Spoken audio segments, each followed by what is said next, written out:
All right, in 3, 2, 1, we are live. Hey, what's up, everyone? I'm Hi, Abel Perez, I'm Stephanie Press, and we are the Married Loan Officers. Thank you for joining us on another week of our show. We're super excited to share today's topics and also share the set. Yeah, we have a new setup here. So Stephanie see how it works took the out. initiative of saying, "Hey, I think we should be on the same side, shoulder to shoulder, instead of nose to nose." So let us know your thoughts on that. Do you guys want to see us across from each other, nearly ready to arm wrestle, or are you I would cool win, with for the this record. this camaraderie-based setup here? Yeah. So Steph, what do we got going on today? Okay, so the last couple of weeks we've been talking about social media marketing, the marketing aspect of it, putting your information online as a realtor or as a mortgage loan officer. But today we're actually going to be talking about how buyers can leverage what they're seeing on social media and why now is the time to buy. Right. Right? Yeah. So that's been kind of the theme, right? It's like we're now in a buyer's market.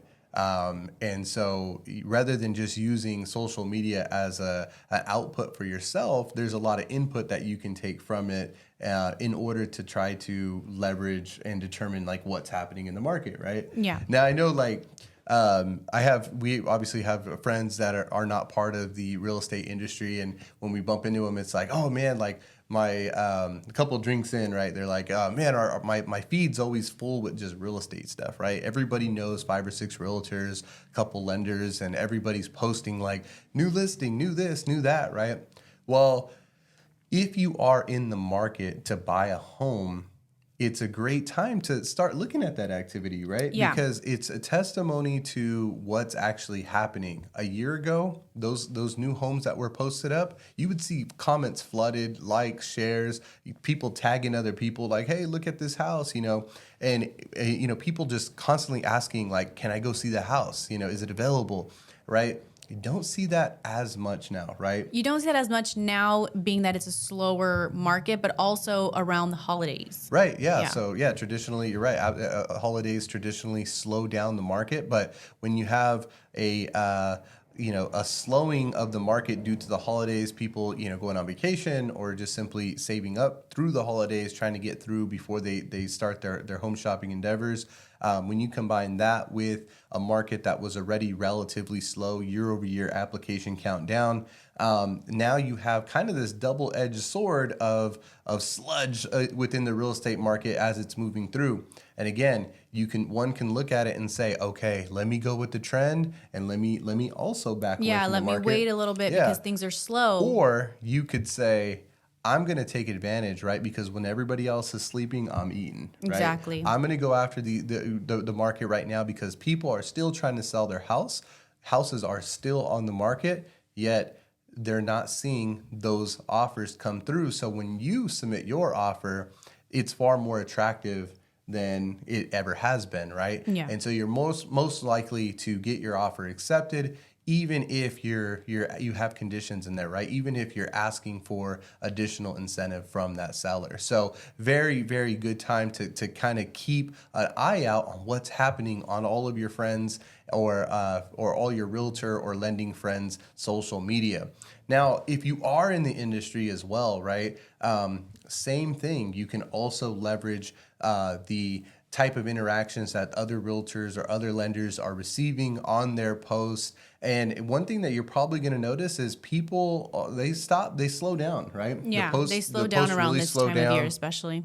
Not everybody's posting. Not everybody appears to be as active because everybody just got stuff going on, right? And this may be also a good time for you in the industry to get those posts out, get that message out, because again, there's a little bit fewer of those type of posts and you may be able to stand out right there, right? Exactly. So cool. No, that was that's good stuff right there for sure. Yeah. Do you have a buyer scenario that you wanted to go over with us?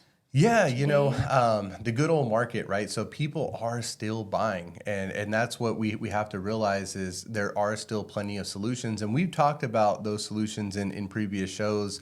I've set a bunch of different types of videos and communication about our 2-1 buy down and how that works, and I think people are still they're getting used to the idea that you can buy down your rate for the first couple years, and then and really it hasn't been that popular in the past, this option, because traditionally or the last few years rates have been low, right? So Yeah, you just there lock was in no and need for it. secure 30 years worth of low rates, right? But now this 2-1 buy down really gives us the ability to wait out this market, right? To ride it out where you're not having to pay those higher interest rates for year 1, year 2, and if any time during that period rates do come down, you can simply refinance and reap the benefits. But going back to the buyer scenarios, I do have one working with the client. They're from out of the area. They want to buy a second home here in the Madera area.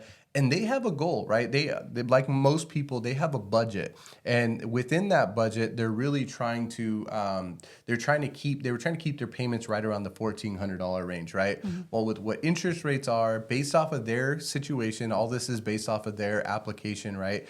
So these numbers are unique to them. If you'd like to learn what your numbers would be for you, you can reach out to us and we can certainly help you with that. But these numbers were unique to them based off the situation. It was a second home, not their primary residence. They were looking at about a 7.49% interest rate. That was going to give them a monthly payment of roughly $1,715 a month.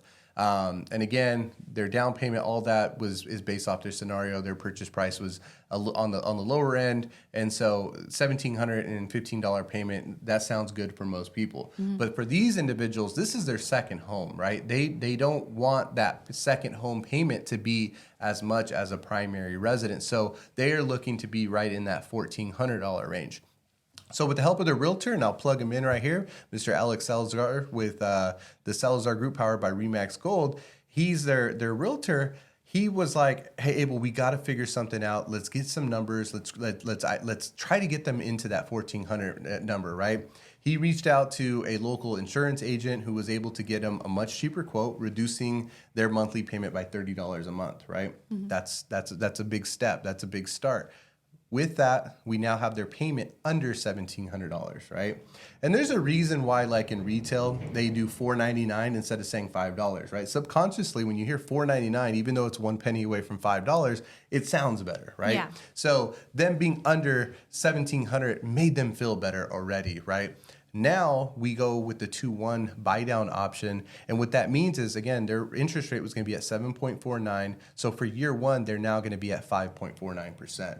Right, that gives them for year 1 a monthly payment of $1,426. That's a huge savings, right? Yeah, where they want to be, compared right? To $1,700, yeah. So year 1, that's what it's going to do for them. Year 2, their interest rate's going to go up to 5.4 or 6.49%, and so now their payment's going to be $1,551, right? So it goes up a little bit, and then year 3 through year 30, if they stood with that program, didn't refinance, anything like that, 7.49%, and it's going to be $1,681 a month, right? So again, we went from $1,715 to the $1,681 just by finding a better insurance policy for them, right? Mm-hmm. That fit their needs and was much more cost efficient. And then we plugged that in with the 2-1 buy down so that year 1 and year 2 were much more affordable and fit within their budget, right? Now, obviously, the 2-1 does cost money, and for this particular situation, it's going to cost them $4,600, right? And their agent, Alex, is very confident that he can get that from the seller. So it's going to be paid for by the sellers, $4,600, and they're going to be able to do this. And at any time during this transaction, or any time during their ownership of the home, they're able to refinance if, let's say, rates do come back down. So anytime during year 1 through 30. Year right? 1. Does it have to be after it's already been a year, or can it be within the first year? No, it could be within that first year. Now, some people might say, well, man, if you refinance it, let's say in 6 months, you didn't really reap the benefits of that $4,600 lender credit, right? Mm-hmm. Or seller credit. It just kind of went away. That's not true. That $4,600, it stays in this pot, if you would, right? It stays in this pot, and it's paying the difference on the interest each month for you, right? So it doesn't go away. You don't exhaust that $4,600 on day 1. Each month, the difference on interest, so in this case, the difference between the $1,681 and the $1,426 on month 1, that difference right there, like $260, right? that'll get paid from that pot of $4,600. And this is really important to understand because I don't want people thinking that the seller credit just went away and you didn't really reap the benefits of the seller credit, right? It's there for you. So when you do refinance, let's say in month 6 or year 1, whatever was left in that pot, because you've only used so many months leading up to that, will get applied to your principal balance during the refi. Okay. Right? So this is huge because typically when people refi, it does cost money, right? And you are leveraging your equity in your home to complete the cost of that refi. But if you have it sitting right there, guess what? The sellers paid for your monthly payment to be lower, and they essentially paid for your refi because it's all built in. That's going to go down and reduce your principal balance, so you're borrowing less money on that refi. So very, very good stuff. This is really something that I would strongly encourage everybody to use if you're price or if you're monthly payment conscious. If monthly payment is an issue for you, reach out. Let me help you by creating a solution like this that'll fit your needs and put you in a position to where you're buying a house, you're not having to wait, and it all fits within your budget. So that's my plug there. Yeah. So I guess I didn't really, initially understand how seller credit works. That's Yeah. So the seller credit where it works that way where it goes into a pot only for the 2-1 buy down, right? Okay. Aside from that, if you were just to get seller credit, just traditional seller credit, that would just go straight to the closing costs, and then that would reduce your out of pocket at the closing of escrow. Okay. Right? See, I understood that. Okay. So this is different with the 2-1 buy down. Yeah, the 2-1 buy down is completely different, but it makes total sense because again, we're not missing out on that, right? It's there. It's in a pot. It's still your money. You can still leverage it shortly down the road. So very neat. Thank you. Yeah. So Steph, how things been going for you?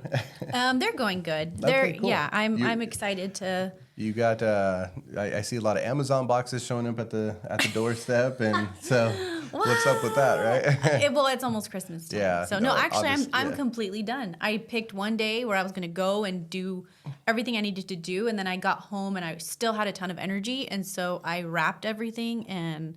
Mama's Very done. cool. No, I appreciate that, and it looks really neat. Christmas tree, a bunch of Christmas gifts under the Christmas tree. It always sparks joy. The kids are loving that certainly, and I would say almost none of those are their actual gifts. There's one. It's all Okay, for so like right family now, members right and now stuff there's like that. one under the tree for our toddler, our Yeah. 3-year-old, and I made the mistake of telling him. Because he kept saying, this one's mine, everyone that I was wrapping. And so I, finally wrapped one of his and I was like, this one's yours. And I put his name on it.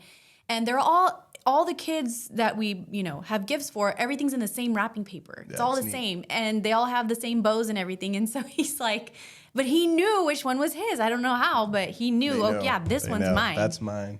Yeah, Doesn't know and- how to read. Maybe he knows how to read. No, he's Yeah. been trying to open it. So far the bow is off now. It's just hanging by a thread, and then corner of it is ripped a little bit. So Super cool. he knows Well, which one's his. Unfortunately, I haven't seen any with my name on it. There is so one I with don't- your name on it. Is it? Yeah, it's wrapped in dinosaur paper. I didn't catch that. I expected a little bit more of a adult paper, but it was just already kidding. there at the time, and I. Oh boy. Well, that about concludes our episode today, Stephanie. Yeah, short and sweet Short and today. sweet. We just wanted to really get that information out to you. So remember, if you are in the industry, leverage the information that's being poured out through social media to you, in addition to staying consistent and distributing your communication out to your potential clientele or business partners, of course. And if you have a client or if you are interested in buying a home yourself, there are these awesome solutions for you. I just outlined one today. Reach out to me. I'd be happy to help you navigate through the many, many more that I have in my tool belt. So Please like, subscribe, Yeah. follow, share, all that good stuff. yeah, that'd be greatly appreciated. Thank you. And let us know what you think about the new setup, Yeah, I like it. us sitting next to each other. I like it. Okay, cool. Well, I have good ideas. That's why. that's all we have for today. Thank you. Thank you. Thank you. Thank you. And we'll see you later.